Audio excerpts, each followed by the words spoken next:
Hey y'all, I'm G, and welcome to the Bad Student Podcast, a podcast where we talk about academia, public schooling, mental health, current events, and all the different ways that they interact with each other. So, for today's episode, I would like to talk about my experience taking the GRE. For those who don't know, GRE stands for Graduate Record Examination, and it is the exam that college graduates take if they would like to get into graduate school. It's divided into two parts. There is a multiple choice section, which is comprised of both verbal reasoning, which is English testing, and quantitative reasoning, which is math testing. And then there is an analytical writing section. The multiple choice sections are scored separately from the writing section, and in the multiple choice sections, your score can range between 140 or no, excuse me, 130 to 170 in both verbal reasoning and quantitative reasoning. So the lowest possible score you could get is a 280, and the highest possible score you can get is a 340. Analytical writing is scored differently. It is scored on a 0 to 6 scale, going up by a half point. So you can get a 0, a 0.5, a 1, a 1.5, and so on, all the way up to 6.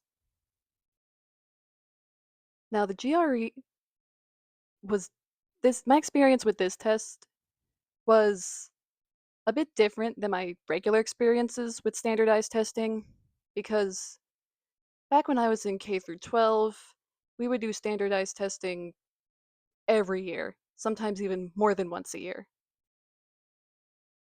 And so the thing with standardized testing is that you can kind of game the system. So even if you're not a great test taker like I never was, you can still get high scores on the standardized testing. And then everyone's going to tell you, "Oh, you're such a smart kid. You're so good at this." And it's like I just figured out the answers that they wanted to hear. I figured out you have to game the system. And when you have tons of experience taking a standardized test every single year, it gets pretty easy to game the system. However, once I entered college, I didn't have to do standardized testing anymore, which was really nice because standardized testing was really irritating. And also, I don't know if this is true for every school, but in a lot of my schools, particularly in Midland High School, once most of the students figured out that the standardized testing was just for data collection and it wasn't actually going to affect our ability to move on to the next grades or to graduate high school, people just really stopped caring. They would regularly just kind of Christmas tree the bubble charts, or when standardized testing moved online, they would just click random stuff, just random answers to get it done as fast as possible so then they could leave. So, entering college, it was very nice to not have to put up with the standardized tests because they are really annoying.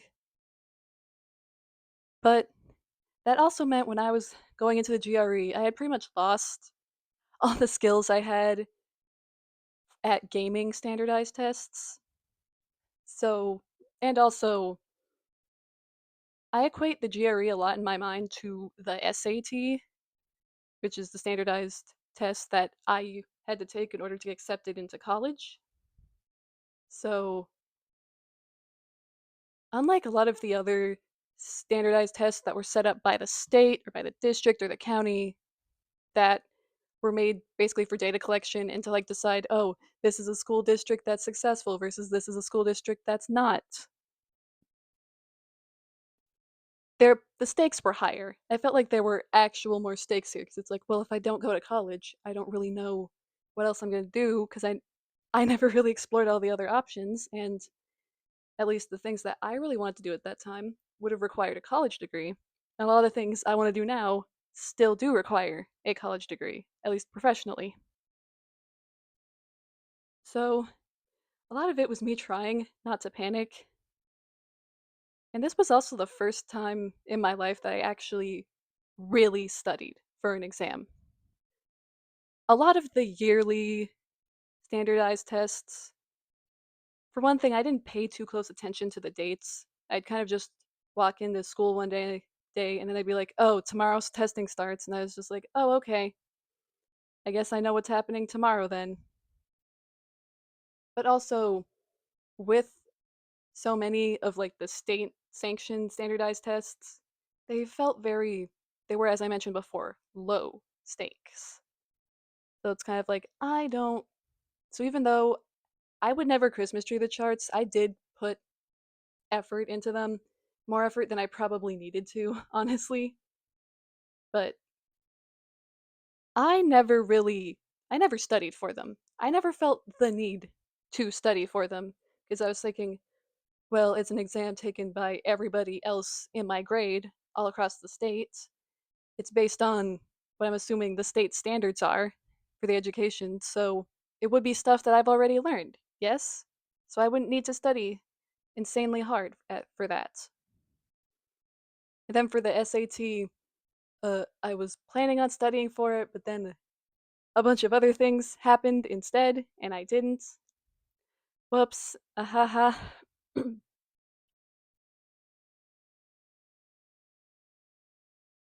But I mean, all the other aspects of my application were really strong, and most of the you needed, I guess, I needed a much lower score than I expected on the SAT in order to get accepted into colleges. Like for some reason, I there was a time in my life where I thought that getting like an 1100 on the SAT was a bad score. It's not bad. It is not bad at all. That is a very good score for an SAT. Like when the lowest you can get is a 400 and then the highest you get is a 1600. An 1100 is still a very good score. That is over half. That's over 50%.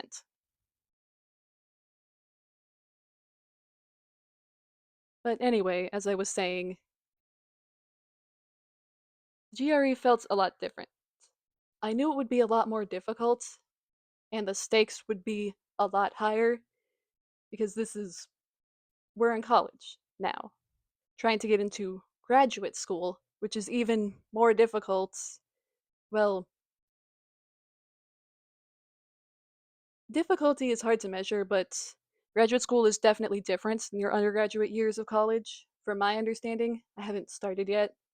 I haven't gotten my scores back yet for the GRE, but I do feel somewhat confident about them, hopefully. But we can get more into that later. So, the difference when you're in undergrad and college, you do have to take a lot of, the required class credits that you usually take as a freshman or a sophomore year that are kind of not related to your major. Like if you're a communication student, you do still need to have math and science credits, or if you are a STEM student like I am, you would still need a couple of English credits. And my college at least required a public speaking credit, which I'm actually very grateful that they required to take that class. I got a lot out of my public speaking class, and honestly, that was really fun for me. Having It's so nice to have classes where I can actually interact with a lot of my classmates and with my professor more as opposed to a lot of the classes I'm used to where you're just being lectured at and it's like, "Hey, write this down." Meanwhile, graduate school is a lot more specialized. Like if you're going into graduate school for a certain subject, you will be focusing only on that subject and you are going to be studying that subject a lot deeper than you would in just an undergraduate course load. And obviously, for a lot of people, doing that more in depth study is typically more difficult. It's definitely a lot more time consuming. And that is where the whole idea of undergraduate college versus graduate school being more difficult, excuse me, specifically comes from. I actually remember when my mom decided to enroll in graduate school. I was in elementary school at the time. It was actually a couple years after the '08 recession. I believe it was in 2010, actually, when she decided to go back to graduate school. She went for linguistics, which is very different from me. If I do get accepted, I'm entering an applied mathematics program. But it was still, I remember how hard she was working and how much time she had to put into it. Even if she only had class about 3 days a week, she still had so much work to do outside of class. And she was regularly writing papers that were 10 plus pages long, which is, I'm not the greatest writer. The writing process and I have never quite gotten along. I'm a little too much of a perfectionist, so even though everyone says it's an essential part of the writing process to write a rough draft first, it doesn't have to be perfect. In my mind, it does have to be perfect the first time I do it. Because it's like, if you're doing a math equation and you're doing all your work, but then you get the wrong answer, you can't, but you know you got the wrong answer. You can't just write the wrong answer on your sheet and be like, done with it. You have to try again to get the correct answer. So in my mind, if I write like a sentence or a paragraph and I'm like, that sounds terrible, that is bad, that does not properly convey what I'm trying to say, I have to delete it and start over. And I have to always figure out the most precise language to correctly get my point across, or else I just assume I'm going to be misinterpreted. And it's like, no, that's not what I mean. What I actually meant was this other thing. Which actually brings me into my confidence about the GRE. As I mentioned before, I do feel somewhat confident about it. I do feel fairly confident in the multiple choice section because I did get a special practice book to help me study for it. It's a really detailed practice book that would go through each section of the test and then have practice questions for each section and then practice exams on the whole. It was a book from 2018, so some of the info was slightly outdated. This was before the GRE implemented the take home tests, which I took because despite living in a very large city with multiple universities in it, uh, I would have to go at least like 2 hours out of the city to find a testing location, and that is just not something I had the capabilities of doing. So, well, thankfully, I was able to take the exam from home. And the at home exam, I do believe, I don't know if it was just for the at home exam or just due to recent changes, but it was shorter than I expected it to be. There was only one analytical writing section instead of two. There were still two verbal reasoning and two quantitative reasoning sections, but they had less questions than I was expecting, while still giving me about the same amount of time, which I'm not complaining about that. Being able to answer, having extra time to answer all the questions is always a good thing in my mind, but it was definitely something I was not expecting. But as I was saying earlier, the multiple choice section was it was very straightforward, especially for verbal reasoning. It's very similar to the English section on the SAT, as I remembered it. They'll give you little passages to read, then you'd answer questions about the passages. It also have like sentences where it's like fill in the blanks with the word that best fills in the blank. But I mean, these words were a bit more GRE words, as I call them, are a bit more complex than SAT words. They're definitely not words that you could easily just drop into your everyday vocabulary and expect everybody to know what you're talking about. But that section wasn't too bad. Then quantitative analysis, or the math section, see, the obvious thing, or like the most expected thing from someone like me, who majored in math, would be that I breezed through it easily, but it's a bit different than that. I took the general GRE as opposed to the subject specific one, which means I took the GRE that's expected pretty much everybody of all majors to take unless your school otherwise states it.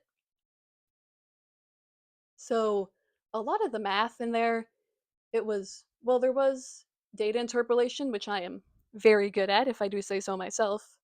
But of course, there was also algebra and geometry and a bunch of other things, which, yes, I did know and I had studied in the past, but it was very different than what I had been studying most recently.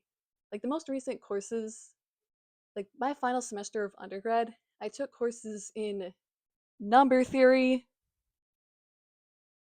differential equations, real analysis, and linear algebra, none of which were on this exam. And I don't, obviously, I wouldn't expect them to be on the general exam, considering these are very, like, you only take these if you're a math major, and, well, certain engineering majors obviously would take differential equations, but the rest of these, it's like, it's just math. And a lot of them were theory. At least two of them were theory classes. So obviously, unless you're going into a field which is heavily dependent on math, you would not be taking these courses. And so the way I think of it is like I'd been operating at like level 10 or 15 for so long. Sometimes when I'm looking at like a level 2 or 3 question, it really trips me up because I end up overthinking it or making it more complicated than it really has to be. It's like, wait, is there like a trick to this question or is it really just this straightforward? So obviously I do, thankfully, using my GRE book, I did get a chance to go back and study go back and kind of refresh my mind about all the different math concepts that I had learned previously but just hadn't looked at in a couple of years. Just refresh up on the older math in my mind to make sure I wasn't too much thinking about a bunch of algebra questions from a theoretical standpoint because they don't need to know. They're not asking for the theory behind each of the equations or how the numbers are classified. They just want a straightforward answer. And also, if anybody listening to this is curious about taking the GRE on their own, the ETS website, ETS being the company that hosts the GRE, they do have their own study materials. And I know if you poke around the internet long enough, you could hopefully be able to find some free resources. Like the book I got, I forget if it was, I believe it was from eBay, so it wasn't too expensive there. So you can find like used, but in good condition books from eBay or from Amazon. Probably not paperback swap, but you could look. But now we're moving on to the part of the test I was dreading the most, the analytical writing portion. As I stated earlier, I'm a little too much of a perfectionist when it comes to my writing. So even though so many people will tell me they're just looking for a first draft on this test, they just want to see what you can spit out in like 30 minutes. It's like it takes me 30 minutes to construct a sentence that I'm happy with. And obviously, since I only had 30 minutes to type out this exam, which I also must admit, I'm not the fastest typist personally, that did cause me a lot of stress. However, I do feel like I did somewhat well on this section because it did take a lot of work, it did take a lot of practicing, but I was eventually able to like turn off the overthinking part of my brain and just I just I was thinking more along the lines of writing kind of the way I spoke. Like if someone were to just ask me that question in an interview per se, I would take maybe a couple minutes to or maybe not a couple minutes in an interview, a couple seconds to think about my answer and then explain it and basically just practicing more on that off the cuff way of thinking I did find actually helped me with the writing section of the GRE because it was like Okay, just answer the question like you would think about the answer you would give if you were asked this in an interview and just type that out.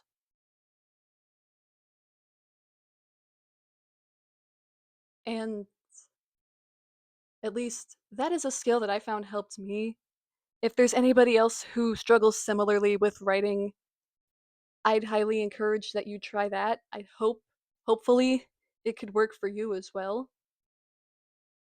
But also just know this studying will wear you out, especially since as someone who was placed in the gifted program back in elementary school, I never really learned any study skills because I kind of I didn't know everything, but I did grasp onto latch onto concepts really quickly, and I could remember a lot of the things that I was taught because when I was a lot younger and everything was new to me, I found everything so interesting and I wanted to remember all of it.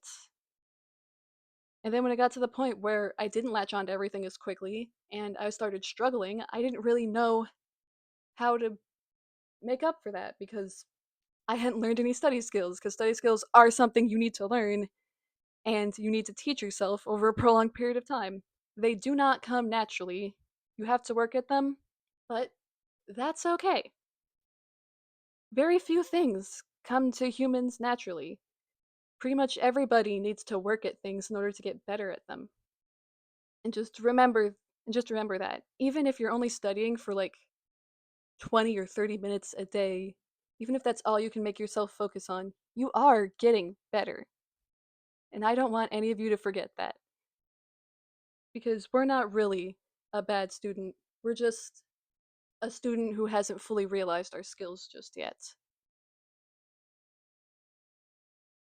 Thank you. That concludes today's episode. Thank you so much for listening to me ramble for almost 20 minutes. I'm not sure how often I'm going to be uploading episodes like this, but I do hope it can be on a somewhat consistent schedule. And again, thank you. So please stick around if you found this interesting or helpful or just some nice background noise. But yes, thank you so much for listening, and I will see y'all on the other side.